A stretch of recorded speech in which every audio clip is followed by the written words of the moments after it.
তেওঁলোকক মই ধন্যবাদ আৰু কৃতজ্ঞতা জনাইছোঁ। আমি অসম চৰকাৰৰ স্বাস্থ্য বিভাগে যিমানবিলাক মেডিকেল কলেজ আমি বনাইছোঁ বা যিবিলাক মেডিকেল কলেজ নিৰ্মাণ সম্পূৰ্ণ হ'ল, এই গোটেইবিলাক মেডিকেল কলেজত আমি বৃক্ষৰোপণৰ কাৰ্যসূচী লৈছোঁ আৰু ইতিমধ্যে আমি অসমৰ গোটেইকেইখন মেডিকেল কলেজতে যিমান পাৰোঁ আমি গছ ৰোৱাৰ বাবে চেষ্টা কৰি আহিছোঁ। আজি আমাৰ বাবে এটা সৌভাগ্য যে এই ডিফু মেডিকেল কলেজ, যিখন কলেজ অহা 4 বা 5 মাহৰ ভিতৰত কাৰ্যক্ষম হৈ উঠিব, সেই মেডিকেল কলেজত আজি আমি প্ৰায় 10,000 গছ পুলি ৰোৱাৰ সংকল্পৰে আজি আমি বন মহোৎসৱৰ এটা আৰম্ভণি কৰিছোঁ। আমি কাৰ্বি আংলং স্বায়ত্তশাসিত পৰিষদক অনুৰোধ কৰিছোঁ যে ডিফু মেডিকেল কলেজৰ চাৰিওফালে খুব ধুনীয়া বন ঔষধিকে আদি কৰি সুন্দৰভাৱে এখন হৰ্টিকালচাৰ গাৰ্ডেন আমি নিৰ্মাণ কৰিব লাগে আৰু সেই ক্ষেত্ৰত আমি আলাপ আলোচনা চলাই আছোঁ আৰু আমি চেষ্টা কৰিম যাতে এখন সুন্দৰ বাগিচা এই ডিফু মেডিকেল কলেজখনৰ চাৰিওফালে বন ঔষধিকে আদি কৰি বিভিন্ন গছ গছনিৰে আমি নিৰ্মাণ কৰি উলিয়াব পাৰিম। আজি আমি ডিফুত অহাৰ আন এটা উদ্দেশ্য হ'ল যে ডিফু মেডিকেল কলেজৰ কাম কাজৰ পৰ্যবেক্ষণ কৰা। ইতিমধ্যে আপোনালোকে সকলোৱে গম পাইছে যে অহা নৱেম্বৰ ডিচেম্বৰ মাহত মেডিকেল কাউন্সিল অফ ইণ্ডিয়াৰ ইনস্পেকশ্যন ডিফু মেডিকেল কলেজত হ'ব আৰু যদি আমি ইনস্পেকশ্যনত সফল হ'ব পাৰোঁ, তেতিয়াহ'লে অহা বছৰ এই সময়ত ছাত্ৰ ছাত্ৰীসকলে আমাৰ মেডিকেল কলেজত ক্লাছ আৰম্ভ কৰিব পাৰিব। মেডিকেল কাউন্সিল অফ ইণ্ডিয়াৰ নিয়ম মতে যে তেওঁলোক ইয়ালৈকে অহাৰ আগতেই 300খন বিচনাযুক্ত এখন হস্পিটেল আমাৰ ইয়াত দেখা পাব লাগিব আৰু সেইকাৰণে আমি সেই উদ্দেশ্যে অহা 30 নৱেম্বৰৰ আগতেই আমি এই মেডিকেল কলেজৰ হস্পিটেল ছেকশ্যনটোৰ কাম আমি আৰম্ভ কৰিব খুজিছোঁ। হস্পিটেল ছেকশ্যন আৰম্ভ কৰিবলৈ আমাক কাৰো অনুমতি নালাগে, কিন্তু কলেজ আৰম্ভ কৰিবলৈ আমাক MCI অনুমতি লাগিব আৰু সেইকাৰণে আমি এই 30 নৱেম্বৰত হস্পিটেলখন আৰম্ভ কৰাৰ বাবে যিমানখিনি যা যোগাৰ কৰিব লাগে তাক আমি যুদ্ধকালীন গতিৰে কৰি আহিছোঁ। মঞ্জুৰি হ'ল আৰু পদ মঞ্জুৰি হোৱাৰ লগে লগে অধ্যাপক অধ্যাপিকা পদসমূহৰ নিযুক্তিৰ বাবে ইতিমধ্যে আমাৰ যিখন ৰিক্ৰুটমেণ্ট বৰ্ড আছে, medical and health recruitment board, তেওঁলোকে জাননী জাৰি কৰিছে আৰু আগষ্ট মাহৰ 30 তাৰিখ বা ছেপ্টেম্বৰ মাহৰ 15 তাৰিখৰ ভিতৰত আমি ডিফু মেডিকেল কলেজৰ অধ্যাপক অধ্যাপিকাসকলৰ নিযুক্তি আমি সম্পূৰ্ণ কৰিম। কিছুমান ডাইৰেক্ট ৰিক্ৰুটমেণ্ট হ'ব, কিছুমান আমাৰ বৰ্তমান কাম কৰি থকা আন মেডিকেল কলেজত কাম কৰি থকা অধ্যাপক অধ্যাপিকাসকলৰ প্ৰমোশ্যন হ'ব। তাৰ বাবেও আমাৰ ডিপাৰ্টমেণ্টেল প্ৰমোশ্যন কমিটিয়ে কাম কৰি আছে। আগষ্ট মাহৰ ভিতৰত প্ৰমোশ্যনত ডিফুত আহিবলগীয়া অধ্যাপক অধ্যাপিকাসকলৰো আমাৰ নিৰ্দেশ ওলাই আহিব আৰু তেওঁলোকেও খুব সোনকালে যোগদান কৰি ল'ব। আমাৰ 3য় শ্ৰেণী 4ৰ্থ শ্ৰেণী এই গোটেই পদবিলাকৰো ইতিমধ্যে আমাৰ বিজ্ঞাপন দিয়া হ'ল আৰু বিজ্ঞাপনৰ সময়ত আমি দেখা পালোঁ যে ইতিমধ্যে তাৰো সময় পাৰ হৈ গ'ল। প্ৰায় 50,000তকৈও বেছি যুৱক যুৱতীয়ে এই পদসমূহৰ বাবে আবেদন কৰিছে। ইয়াত টেকনিকেল আছে, নন টেকনিকেল আছে। আমি অসম চৰকাৰে ইতিমধ্যে সিদ্ধান্ত লৈছোঁ যে এই মেডিকেল কলেজৰ বাবে যি ইণ্টাৰভিউ হ'ব, ৰিটেন ইণ্টাৰভিউ হ'ব, সেই ৰিটেন ইণ্টাৰভিউ আমি অসমৰ বেলেগ জেগাত নাপাতো, আমি ডিফুতে এইখিনি পাতাৰ বাবে আমি চেষ্টা কৰিম আৰু এই ৰিটেনত পাছ কৰাৰ পিছত যিসকলে অৰেল পৰীক্ষাত আহিব তেওঁলোকৰ বাবে এটা আমি এটা কণ্ডিশ্যন ৰাখিছোঁ যে আমাৰ কাৰ্বি আংলঙৰ স্থানীয় ভাষা জনাত জনা ব্যক্তিকহে আমি এই নিযুক্তিত অগ্ৰাধিকাৰ দিম আৰু সেই সূত্ৰৰ পৰা মই আশা কৰোঁ যে 80 বা 90 মই শতাংশ নকওঁ, কিন্তু ভালে সংখ্যক ছাত্ৰ ছাত্ৰী বা যুৱক যুৱতীয়ে আমাৰ স্থানীয় যুৱক যুৱতীয়ে ইয়াত নিযুক্তি পাব। কিন্তু কিছুমান পোষ্ট আছে যেনে লেবৰেটৰী টেকনিচিয়ান, ৰেডিঅ'গ্ৰাফাৰ, হয়তো আমাৰ কাৰ্বি আংলঙৰ যদি তেনেকুৱা যুৱক যুৱতী নাথাকে তেতিয়াহ'লে আমি তেনেকুৱা ক্ষেত্ৰত বাহিৰৰ যুৱক যুৱতীকো, বাহিৰৰ মানে বেলেগ নহয় অসমৰ ভিতৰৰে যুৱক যুৱতীক আমি ল'ব লাগিব। কাৰণ এতিয়া আমাৰ নাৰ্ছৰ পোষ্টে 250 আছে। এতিয়া 250জনী ছোৱালী কাৰ্বি আংলঙৰ হয়তো নাথাকিবও পাৰে, গতিকে নিশ্চিতভাৱে তেতিয়া আমি বাহিৰৰ ছোৱালীও 2-এজনীয়ে ডেফিনেটলি সুযোগ পাব। কিন্তু এটা পৰিৱেশ হ'ব যে প্ৰথমবাৰৰ বাবে এখন সুন্দৰ অনুষ্ঠান এটা আমাৰ ডিফুত ৰাইজে দেখা পাব। মই ৰাইজক এটা কথা অনুৰোধ কৰিম যে কোনে আমি ক'ত কাম পালোঁ কাম নাপালোঁ সেইটো দ্বিতীয় কথা, কিন্তু এই মেডিকেল কলেজখন যদি আমি বচাই ৰাখিব পাৰোঁ, মই যিমান পাৰোঁ সিমান কষ্ট কৰিছোঁ। আপোনালোকে দেখিছে যে যোৱা 3 বছৰত ইয়াত মই 14-15 বাৰ ডিফুত আহিছোঁ যাতে মেডিকেল কলেজখন হয়। কিন্তু এই মেডিকেল কলেজত মোৰ বেমাৰ হ'লে মই এই মেডিকেল কলেজত যদি ইয়াত থাকোঁতে বেমাৰ হয় বেলেগ কথা, কিন্তু যিহেতু মই গুৱাহাটীত থাকোঁ, মোক গুৱাহাটী মেডিকেল কলেজখন লাগিব, মোক ডিফু মেডিকেল কলেজখন নালাগে। কিন্তু ডিফু মেডিকেল কলেজখন কাক লাগিব? আপোনালোকক লাগিব। আপোনালোকক সদায় এই মেডিকেল কলেজখন দৰকাৰ হ'ব। আজিৰ সভাত মই আগতীয়াকৈ এইকাৰণে কৈছোঁ যে আমাৰ ইয়াত যেতিয়া অধ্যাপক অধ্যাপিকাসকল আহিব, ডক্টৰসকল আহিব, ডক্টৰৰ চাকৰিৰ আজিৰ দিনত ক'তো অভাৱ নাই। অধ্যাপক অধ্যাপিকা মেডিকেল কলেজৰ প্ৰফেচাৰৰ চাকৰি কোনো অভাৱ নাই। যিসকল ইয়াত আহিব হয় আপোনালোকৰ মৰমত আহিব, নহ'লে আমাৰ মৰমত আহিব, বেলেগ কাৰণে নাহে। যিহেতু আপোনালোকে যদি মৰমত মানুহখিনিক ধৰি ৰাখিব নোৱাৰে তেতিয়াহ'লে মেডিকেল কলেজখন খোলাৰ পিছতো কলেজখন বন্ধ হৈ যাব। কাৰণ মেডিকেল কাউন্সিল অফ ইণ্ডিয়া এনেকুৱা নহয় যে চৰকাৰে চলাই ৰাখিব পাৰে। মেডিকেল কাউন্সিল অফ ইণ্ডিয়া যিকোনো হঠাৎ এটা সময়ত আহিব যে ইমান প্ৰফেচাৰ আছে নাই, ইমান নাৰ্ছ আছে নাই, যদি ঘূৰি দেখা নাপায় তাতে কলেজ তালা লগাই থৈ গুচি যায়। আজি ডিব্ৰুগড়ত এতিয়া ইনস্পেকশ্যন চলি আছে, আমি গমেই নাপাওঁ যে আজি ডিব্ৰুগড়ত MC আহিব। ৰাতিপুৱা মোক DME কৈছে যে ছাৰ ডিব্ৰুগড়ত ইনস্পেকশ্যন চলি আছে।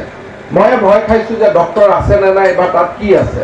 গতিকে মেডিকেল কলেজখন হস্পিটেল নহয়, হস্পিটেল আৰু কলেজৰ পাৰ্থক্য আছে। আৰু এই মেডিকেল কলেজত পঢ়িবৰ কাৰণে 100টা চিট হ'লে 15টা চিট আমি ভাৰত চৰকাৰক দিব লাগে। তাৰমানে মধ্যপ্ৰদেশ, দিল্লী, তামিলনাডু, কলিকতাৰ 100টা চিটৰ 15টা ল'ৰা ছোৱালী তাৰ পৰা পঢ়িব আহিব। তাৰমানে ডিফুত প্ৰথমবাৰৰ বাবে অসমৰ বাহিৰৰ ল'ৰা ছোৱালী ডিফুত পঢ়িব আহিব। এতিয়া সেই ল'ৰা ছোৱালীখিনি যদি ক'ৰবাত ইয়াত ভয় খায়, ক'ৰবাত অসুবিধা পায়, তেতিয়াহ'লে কাৰ্বি আংলঙৰ গোটেই নামটো অকল অসমত বেয়া নহ'ব, গোটেই ভাৰতত বেয়া হ'ব। সেইকাৰণে সম্পত্তি এটা যেতিয়া আমাৰ ইয়াত আহিব তাক মৰমেৰে ধৰি ৰখাৰ এটা ডাঙৰ আমাৰ দায়িত্ব আছে। যদি কোনোবা ডাক্তৰক, কোনোবাই ধৰক মেডিকেল কলেজৰ প্ৰফেচাৰ এজনক যদি আহি কোনোবাই চান্দা খুজি দিয়ে, তেওঁ পিছদিনাখনে ইয়াৰ পৰা নোহোৱা হৈ যাব। তেওঁ ক'ব মই নাথাকোঁ ইয়াত। যদি ঠিক তেনেকে বাহিৰৰ ল'ৰা এজনক যদি কোনোবাই ভাষাটো বুজি নাপাব, আমি যি ভাষা কম তেওঁলোকে সেইটো ভাষা নকয়, তেওঁলোকে অসমীয়াও নাজানে, কাৰ্বিও নাজানে, ডিমাচাও নাজানে। যদি আমি তেওঁলোকে বোলে এওঁ কোৱা আৰু আমি কোৱাটো নুবুজিলোঁ, তাকে লৈ কাজিয়া এটা হৈ গ'ল, লগে লগে গোটেই ভাৰততে আমাৰ কাৰ্বি আংলঙৰ নামটো বেয়া হৈ যাব। সেইকাৰণে আমাৰ ডিফুৰ ৰাইজেও মেডিকেল কলেজখন অহাৰ লগে লগে তাক আদৰিবৰ কাৰণে আমি এটা নিজকে প্ৰস্তুত কৰিব লাগিব। কোনে চাকৰি পালে এইটো এটা মাইনৰ কথা। ইয়াতে যদি মানুহে আজি গুৱাহাটীত যাব নালাগে, ইয়াতে যদি আমি অপাৰেশ্যন হয়, ইয়াতে যদি ভাল চিকিৎসা পাওঁ, দুখীয়া মানুহৰ সহায় ক'ত হ'ব? চাকৰিটো 300 জনে পাব, কিন্তু 3 লাখ মানুহে ইয়াত বছৰি ট্ৰিটমেণ্ট ল'ব। আমি যদি মৰমৰ মাজেৰে এই কলেজখন ৰাখিব পাৰোঁ তেতিয়াহ'লে 3 লাখ মানুহে ডিমাপুৰৰ পৰা আহিব, লামডিঙৰ পৰা আহিব, কাৰ্বি আংলঙৰ পৰা আহিব, বোকাজানৰ পৰা আহিব। এটা ডিফুত এটা খুব সুন্দৰ পৰিৱেশ এটা ডিফুত নিৰ্মাণ হ'ব। সেইকাৰণে মই কাৰ্বি আংলঙৰ ৰাইজক অনুৰোধ কৰিম যে আমি 30 নৱেম্বৰৰ পৰা যেতিয়া এই কলেজখন খুলিম, ইয়াক সুন্দৰ কৰি ধৰি ৰখাৰ দায়িত্বটো আপোনালোকে ল'ব লাগিব। খোলাৰ আগলৈকে মোৰ কাম, খোলাৰ পিছত মোৰ কাম নহয়, খোলাৰ পিছত ৰাইজৰ কাম। গতিকে ৰাইজক যিদিনাখন আমি অনুষ্ঠানটো গতাই দি থৈ যাম, সেইদিনাখনৰ পৰা এই দায়িত্ব ৰাইজে ল'ব লাগিব। আমি এই মেডিকেল কলেজত প্ৰথম দিনাখনৰ পৰাই যাতে MRI মেচিন থাকে বা যিমানবিলাক টপ এণ্ড বুলি কওঁ, যিমান অত্যাধুনিক সা সৰঞ্জাম থাকিব লাগে, তাৰ বাবে আমি ব্যৱস্থা কৰি আছো, যাতে প্ৰথম দিনাৰ পৰাই এই মেডিকেল কলেজখন এখন সুসজ্জিত মেডিকেল কলেজ হ'ব পাৰে। আমাৰ লক্ষ্য হ'ব যে এই মেডিকেল কলেজখনত যদি আমি 3-4 বছৰ পিছত পোষ্ট গ্ৰেজুৱেটো আৰম্ভ কৰিব পাৰোঁ, তেতিয়াহ'লে আমাৰ এই অনুষ্ঠানটোৱে এটা স্থায়িত্ব পাব। আৰু যেতিয়া ডিফুত মেডিকেল কলেজখন হৈ উঠিব, তেতিয়া পৰৱৰ্তী সময়ত আমি ইয়াত engineering college, agriculture college, Assam university, এতিয়াতো আমাৰ এটা অকল শিলচৰ ইউনিভাৰ্চিটিৰ ব্ৰাঞ্চ এটা আছে, পূৰ্ণাংগ পৰ্যায়ৰ ইউনিভাৰ্চিটি, আমাৰ ইয়াত ডেণ্টেল কলেজ এখন খোলাৰ বাবে আমি প্লেনিং কৰিছোঁ, BSc নাৰ্ছিং কলেজ এখন খোলাৰ বাবে প্ৰস্তুত কৰিছোঁ। এই গোটেইবিলাক আমাৰ ইয়াত ঠন ধৰি উঠিব। তাৰ লগে লগে এই মেডিকেল কলেজৰ ভিতৰতে আমি কেঞ্চাৰ হস্পিটেল এখনো আমি নিৰ্মাণ কৰাৰ কামত আগবাঢ়িছোঁ। অহা ছেপ্টেম্বৰ অক্টোবৰৰ পৰা ইয়াৰ নিৰ্মাণৰ কাম আৰম্ভ হ'ব। কেঞ্চাৰ হ'লে আমি যিটো ৰেডিয়েশ্যন থেৰাপি বুলি কওঁ, কেমোথেৰাপি বুলি কওঁ, এই গোটেইবিলাক আমাৰ ডিফুত হ'ব। গতিকে আমাৰ পৰিকল্পনা বহুত ডাঙৰ পৰিকল্পনা, আৰু এই পৰিকল্পনাবিলাক তেতিয়া সফল হ'ব পাৰিব যেতিয়া কাৰ্বি আংলং আৰু ডিফুৰ ৰাইজে আমাক সহযোগিতা কৰিব। মই আজিৰ এই অনুষ্ঠানত পুনৰ এবাৰ আপোনালোকৰ পৰা সহযোগিতা আহ্বান জনাইছোঁ। আজি আমাৰ কাৰ্বি আংলং কাউন্সিলে এই মেডিকেল কলেজৰ নিৰ্মাণৰ ক্ষেত্ৰত বহুত ডাঙৰ ভূমিকা গ্ৰহণ কৰিছে। আপোনালোকে জানে আমাৰ সন্মুখৰ ৰাস্তাটো ছিংগুল লেন আছিলে, এম্বুলেন্স এখন আহিব যাব নাযাব, এতিয়া আমাৰ ডাবুল লেন হ'ল। মেডিকেল কলেজত 4 লেনে হ'ল বুলি ক'ব পাৰোঁ, দুইফালে 4খন গাড়ী অহা যোৱা কৰিব পাৰিব। ইয়াতে পানী উঠিছিলে, সুন্দৰ পানী ওলাই যোৱাৰ ড্ৰেইন বা আমি আধুনিক নলা নৰ্দমা কাউন্সিলৰ উদ্যোগত নিৰ্মাণ কৰা হৈছে। এতিয়া আমাৰ হৰ্টিকালচাৰ গাৰ্ডেনখনো কাউন্সিলৰ উদ্যোগত নিৰ্মাণ হ'ব, আৰু বাকী নিৰ্মাণৰ কামটো আমি অসম চৰকাৰে কৰি আছোঁ। অৰ্থাৎ অট'নমাছ কাউন্সিল আৰু ষ্টেট গভৰ্ণমেণ্ট দুইটাৰ পাৰ্টনাৰশ্বিপত, দুইটাৰ অংশীদাৰিত্বত আজি আমি এই মেডিকেল কলেজখন নিৰ্মাণ কৰিছোঁ, আৰু আপোনালোকৰ সহায় সহযোগিতা আজি আমি বিচাৰিছোঁ।